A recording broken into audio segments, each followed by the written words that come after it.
Hey everybody, it's Jamie from No Getting Off This Train. In today's video, I'm going to show you the first step of my 1 hour meal prep and how it can make your week go so much smoother. If you've watched any of my previous videos, you know that I am all about the meal prep and how it can make your week so much easier when you have breakfast or snacks or even vegetables chopped for the week. And I perfected a system a few years ago that allows me to get my meal prep done in just 1 hour a week. And I'm starting a new 3-part mini-series starting today on the 3-step meal planning process or the meal prep process that I use every single week to get all of my stuff done and to make sure that we have breakfast and snacks or whatever for the week. You may have heard this before, but my 3-step meal prep process is baking, cooking, and chopping. And today we're going into baking. Now the question is, what does baking consist of? That seems really obvious. It is things you put in the oven. So meals like muffins, oatmeal bakes, egg casseroles, anything that you put in the oven and bake for an extended period of time, whether it's 15 minutes, 45 minutes, what have you. Today, I am making a pumpkin baked oatmeal because it's fall. We need something that is warm and cozy to eat this week. And in the process, I'm going to talk about why this baking step is so important in your meal prep process. So what do you say I show you all the ingredients and let's get started. Pumpkin baked oatmeal is super easy. I cannot wait to eat this once it is finished.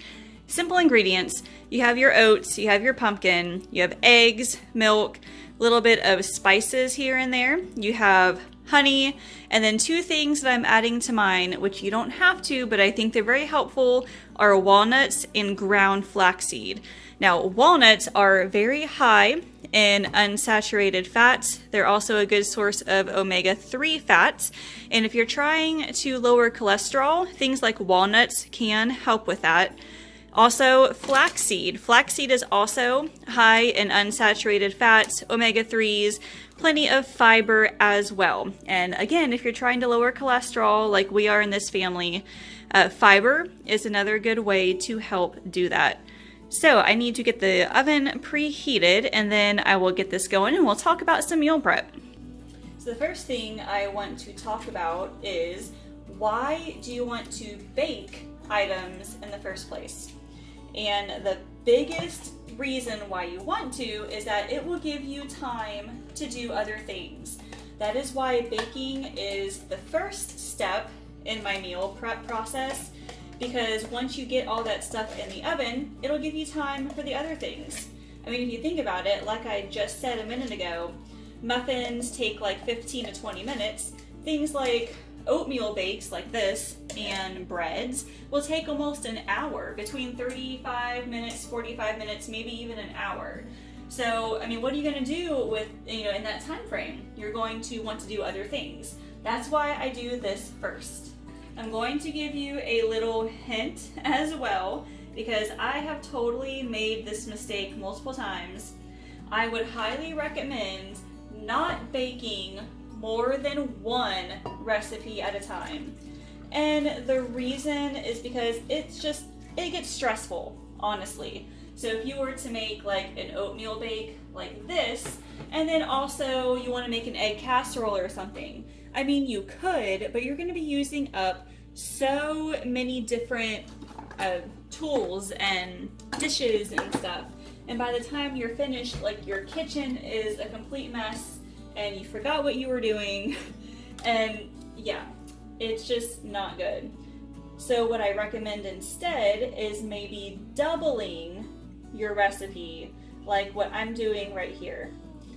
I'm making a double batch of this oatmeal bake. That way, both John and I can enjoy it all week long. And 1 batch makes 6. So this will make a total of 12 servings. That'll give us pretty much enough for an entire week for each of us.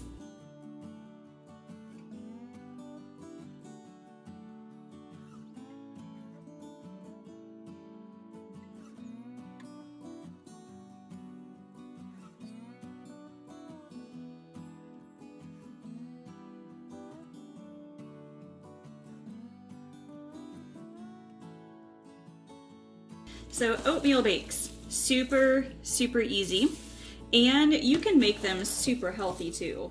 First of all, oats are really high in fiber. I was just talking about fiber a little bit ago. They also have some protein in them as well. This is also considered a gluten-free recipe. However, the oats that I'm using are not certified gluten-free. So if you need to eat gluten-free, just make sure you buy those certified gluten-free oats. I have also made banana baked oatmeal. I've made blueberry oatmeal. There are so many different things that you can do with it. And again, this is super high in fiber and the omega-3s and unsaturated fats from the walnuts and the flaxseed. If you're allergic to nuts, obviously don't use them. If you would rather use something like pecans instead, that would work too. I'm actually going to break these up a little bit just to make them a little bit smaller.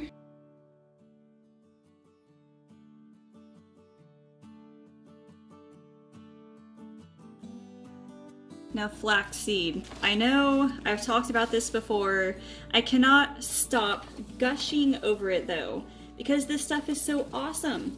It has tons of fiber, tons of omega-3s. You add this to any of your baked goods. I've heard of some people adding them to smoothies. It doesn't really have a taste to it, so you can add it to basically whatever baked good or smoothie or whatever, and it gives you all those benefits. So I highly recommend getting a bag next time you're at the store. I know Walmart has it, I think Meijer and Kroger, I'm pretty sure, yeah, even Aldi carries flaxseed now as well.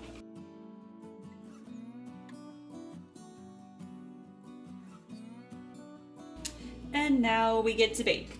Since I doubled the recipe, I mean, it doesn't really take much extra effort to double this. So now I'm gonna get double the reward with really no extra effort. And I already had all the ingredients at home, so it worked out. And plus, it allowed me to use the entire can of pumpkin, because a lot of recipes will say to use like 1 cup, but then you have like the other cup that you don't know what to do with. So this way, by doubling the recipe, I can use the entire can and not forget about it in the fridge like next week. Yeah, it smells delicious already. I think I put some extra pumpkin spice seasoning in it. So these are gonna go in the oven for about 30 to 35 minutes and we'll see what they look like. Okay, this is after 30 minutes and they look delicious. So with the oatmeal bakes, I like to take a knife and just poke right in the middle here. And if it comes out fairly clean, it looks good and it is done. So I'm going to let this sit for probably a good hour or so and cool off some. I'm going to cut each one into 6 pieces, put them in little meal prep containers. You can also freeze these if you want. I would cut them up individually first and put them in like individual containers and freeze them that way. But now we have breakfast for the entire week. Well, that is the first step of my meal prep process. And as you can see, it's super easy and it leaves you a ton of time while it's baking to either do the dishes or do something else. Next week, I am going into the second step, which is cooking, and I'll talk all about that. In the meantime, look down below in the description. I've got a free download for you. It is a meal prep checklist and then a planning sheet. It's like a blank template that has like baking, cooking, and chopping. You can write down what you need to do that week. Hold on to that for later because I will talk about that in a later video. In the meantime, if you have not subscribed yet, go ahead and do so right now and like this video and ring that bell. That way you'll be notified when the other videos in this series come out, as well as my other grocery hauls, recipes, and meal planning tips. Thank you all so much for watching, and I will see you later. Did you know I offer one-on-one nutrition coaching? Whether your goal is to lose weight, eat healthier, or just want to know how to get started, I can help.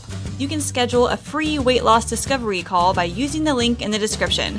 Thanks for watching, and I can't wait to chat with you.